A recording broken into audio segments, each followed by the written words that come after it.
Before we go any further, I just want to say if you want to support this channel, please follow us on Spotify or Anchor. The podcast name is Mike Smith's Podcast on both channels. You can also follow us on YouTube, the channel name being once again Mike Smith's Podcast. If you were so inclined, please comment, like, and subscribe on that YouTube channel. And finally, please follow me on Twitter at Mike Smith's Pod, all one word. And if you were so inclined as well to like any of the posts I might be putting up on Twitter, I'd greatly appreciate it.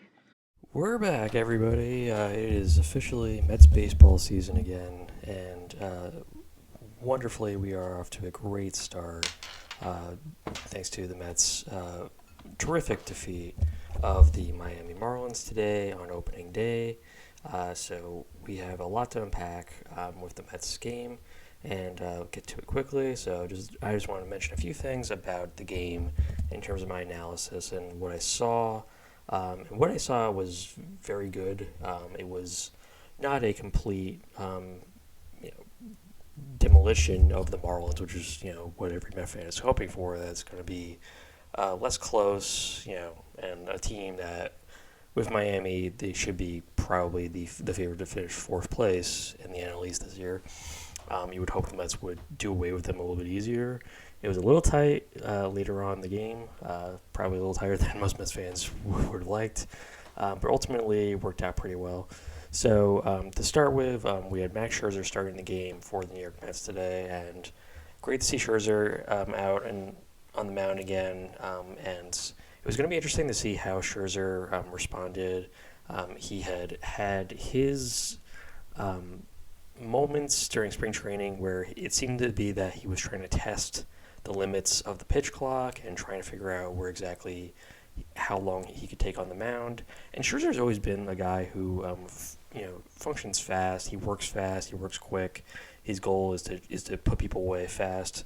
And somebody like him is not going to be quite as flummoxed with the pitch clock as maybe someone else who has to work a little bit longer. Their goal is to try and get the batters off balance. Scherzer's just, let's put this ball in the mitt as fast as possible and get it out of this inning. So in a sense, Scherzer's always been working with the pitch clock. So we had seen some positives, some negatives during spring training. So putting it all together for his first start in the season, it wasn't bad. It was ultimately one where he kind of got by thanks to the offense because of one troubling inning. But ultimately, he finishes with a pretty solid start on the mound. 6 innings pitched, 4 hits allowed, 3 earned runs, 2 walks, 6 Ks, and of course, what we're going to look at is the 3 earned runs. What exactly happened? And this all happens, actually, 3 of the base hits all coming in 1 inning. So all three of his 4 base hits and 3 earned runs all coming in the 6th inning against the Marlins, where he had been humming along pretty easily and looked like he was going to continue going on. He had only thrown, I think, 65 pitches going into the 6th inning, so it looked like he was going to be a good bet to go maybe 7, possibly 8 innings in that game if he kept his pitch count low. But he comes into that inning and he immediately gives up a double to Jacob Stallings, then allows another double from Luis Arias, leading to a run scored against him for the first time, and then 2 batters later, he gives up a 2-run home run to Garrett Cooper, and that's all you wrote. So he has to kind of work his way out of a troubling inning. It was one where he just seemed to kind of lose track of his location, and you wonder if this is going to be something in question. Scherzer is going into into the later innings. How much does he actually have left? And his pitch count was low, but it seemed that he was a little winded because you could see his location was kind of getting away from him. And this is one of the situations that people have been wondering about with the pitch clocks, that when the pitchers are working faster, they might be exhausting themselves much quicker. They don't have time to sort of take a breath out there. Now they have to kind of keep going more and more. And Scherzer, as fast as he is, and he is still in the older end of the spectrum, just in terms of being a Major League Baseball player and a guy who has a lot of innings accrued. So it might be that coming into the sixth inning, the Mets may need to start getting guys warmed up faster because we don't really know what Scherzer has. Now later in the year, he might respond a little bit better to all of this, but it was one of those things that you're like, okay, you have to kind of keep an eye on that and see what happens. So Scherzer's performance solid. The bullpen, however, fantastic. You really couldn't have asked for anything better from the bullpen, who goes the final 3 innings of that game. 7th, 8th, and 9th innings would go to Drew Smith, Brooks Raley, and then David Robertson for the save. And those 3 relievers would combine for 3 shutout innings. Drew Smith will allow the only base hit. All 3 relievers also struck out a pair of Miami Marlins batters apiece. So 2 strikeouts for Drew Smith, 2 strikeouts for Brooks Raley, and then 2 strikeouts for David Robertson. And I will point out, David Robertson looked very good on the mound, dealing a really good slider, had the moxie to kind of put it this way. And Robertson has had a long career, and he's seen closing opportunities. He's largely been used as a setup man, so there is questions of how well he can do as the full-time closer, especially because he is older. But they do have competent relievers. I think they've accrued around them with guys like Brooks Raley, who I previously mentioned, but also Adam Ottavino. They do have late inning options, so it did look good from David Robertson, and the Miami Marlins hitters were largely punchless for the most part this season, this game, I mean. But we have to assume that pretty soon the Mets are going to be seeing a little bit more competent offenses. The Marlins offense was the last ranked offense in baseball last year, so let's see what they can do against some more competent offenses. But it looked good. I liked everything I saw from the pitching this game, aside from the 2-run home run that Scherzer gave up in the 6th inning. But ultimately, a really good performance. On the offensive side of things, the Mets would score 5 runs on 8 hits. Now, the 8 hits were just kind of scattered around mostly. The big 2 mentions I'll put in were Jeff McNeil, who went 2 for 4 in this game.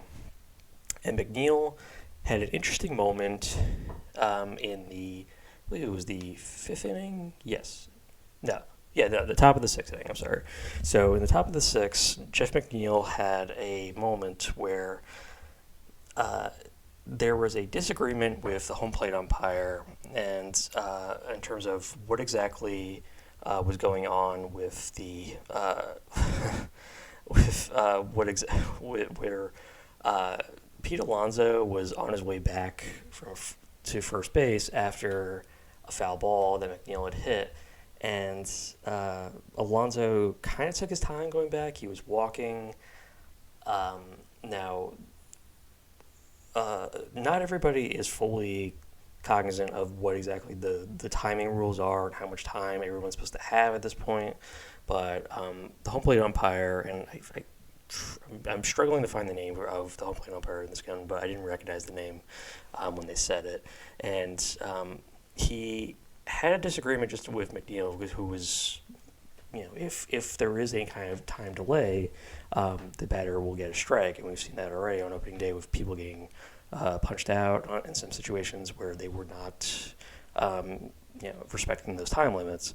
And ultimately, we saw McNeil get an extra strike because of this time delay with Alonso going back to first base after the foul ball, which McNeil protested. He said that Alonso was well within the base by the time that the pitch clock had started, so there shouldn't have been any kind of delay. It was all very confusing. Ultimately, I think everybody would assume that the umpiring crew was wrong, and in the early stages of everything like this, there's going to be these kind of hiccups where the umpiring crew may not be fully aware of the rules.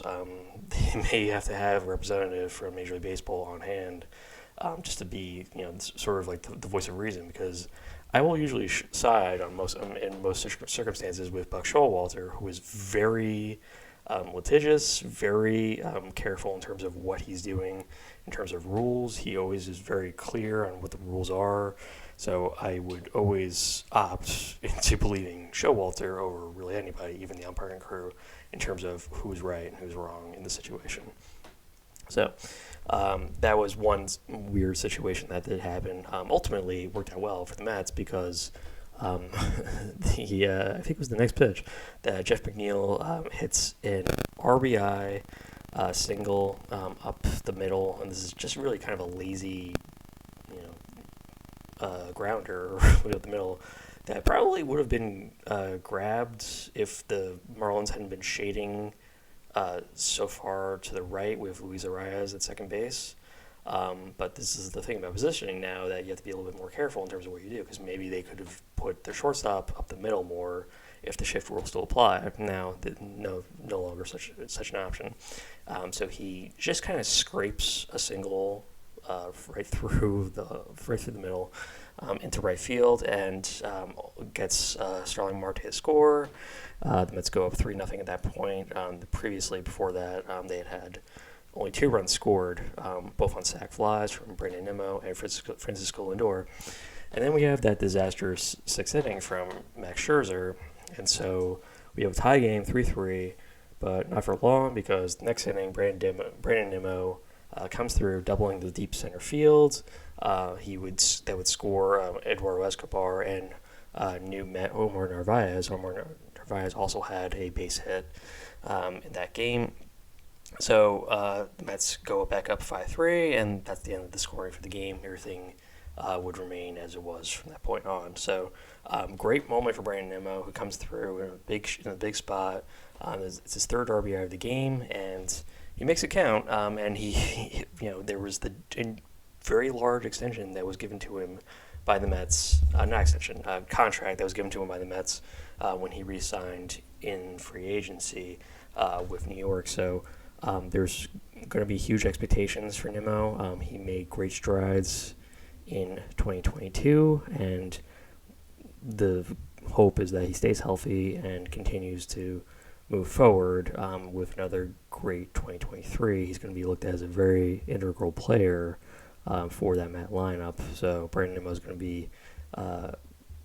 You got to hope that Brandon Nimmo is going to be putting together more of these great performances and coming up in clutch moments. And he always hits well in Miami. I've always noticed that Brandon Nimmo does a great job. He always seems to come through in big moments there. It was a great piece of hitting, so I'm glad for Brandon Nimmo. Other than that, there's just a couple of base hits. Francisco Lindor got a base hit. Starling Marte was 2 for 4. Pete Alonso 0 for 4 in the game. He wasn't really getting off to a good start, and then ultimately nothing really else happened other than the Omar Narvaez base hit single. But so nothing really of note in this game on the offensive side of things. But they came through big. I liked everything that I saw today. It seemed like, even in that tense moment, that they didn't really seem to panic, which is really nice to see. I always liked that. I felt that Sandy Alcantara was a little rusty when the Mets saw him. He uncharacteristically was a little wild. He may have had trouble adjusting to the pitch clock, and he may have had to work a little bit faster than he wanted to. And you may see this more with the season coming up, that some of these elite pitchers who are accustomed to, being able to control the timing of everything, now they have to work a little faster. They can't dawdle around quite as much, and the result of it might be that their control can get a little sloppy, and they might have to rush themselves a little bit more. Alcantara's control, you can look at it as him either being rusty or him being rushed by the pitch clock. I'm going to go with the latter in this case, but Alcantara did a pretty mediocre job, honestly, and it was outdueled by Scherzer, who really didn't pitch that great game either, ultimately. But it was a good performance from the Mets lineup, who got by and managed to make the most of their opportunities against a pitcher who was one of the best pitchers in baseball, but in this case struggled. So, and the last thing I'll mention for this game before I go is I liked the double play combinations up the middle. The Mets got a couple of double plays with Francisco Lindor and Jeff McNeil. So the Mets infield defense is going to be critical. Again, no shift anymore, so these guys are going to have to get used to being on opposite sides of second base now, and because of this, you have to look at guys like Lindor as being even more critical because Lindor is a fantastic shortstop. He has to kind of show his range. He has to be able to move left and right much more than he was doing probably last year. A little bit more of an adjustment, and this is where he does need to make sure that his defense is his primary concern in some cases, especially late in the games where he has to be the guy to kind of make the big play. So I just want to mention that. I liked what I saw up the middle. I always like Jeff McNeil at second base, even with guys like Luis Guillorme, who can be a little bit flashier, especially with Lindor. McNeil really just gives a really good accounting of himself at all times in every position he plays. So this is why, or at least part of the reason why the Mets did extend him. So I liked everything I saw in this game. I want to see more of it. I hope they do see more of it. Ultimately, it kind of you want to see how well they were able to kind of take this game as sort of a step one and see if they can kind of improve upon what they did, and I think they will. This is just one game, so we look forward to Game 2 coming up, and for Met fans, we all know that the schedule was going to be like so. Tomorrow, or rather this morning, or not this morning, sorry, later this evening at 6:40 p.m., the Mets will be playing the Marlins again. David Peterson will get the Game 2 start against Jesus Luzardo. And David Peterson, not really what you expected for number 2, but we should mention the, let's say, troubling, not catastrophic news that we got, but Justin Verlander would not be able to start the season. He has a strain in his lat, I believe, and that was something. When we found out, we were like, oh no, but they don't seem very concerned of it. It's just a matter of they don't want him to potentially hurt himself. So they're going to give him time, let rest. He may be able to make his next start. Let's hope so, because I would like to see Justin Verlander on the mound when the Mets do come back home after this road trip. So hopefully we do see Verlander pretty soon. It will be David Peterson tomorrow. A big game for Peterson. Peterson, who made the rotation, made the team. They are hoping that he can kind of take what he did from last year and improve upon that. Mets saw early good returns from him. Let's see how well he can play up to it, because he is going to be in a major situation taking over for Jose Quintana this season. So more of that coming up. So great for Game 1. I like what I saw again, and everything that we've been able to see so far from the Mets, I would like them to just take it and improve again. So I hope everyone has a wonderful day and enjoyed their opening day. Another opening day win for the New York Mets. And let's hope this continues on forward for the majority of the year. All right. Everybody, take care, and let's go Mets.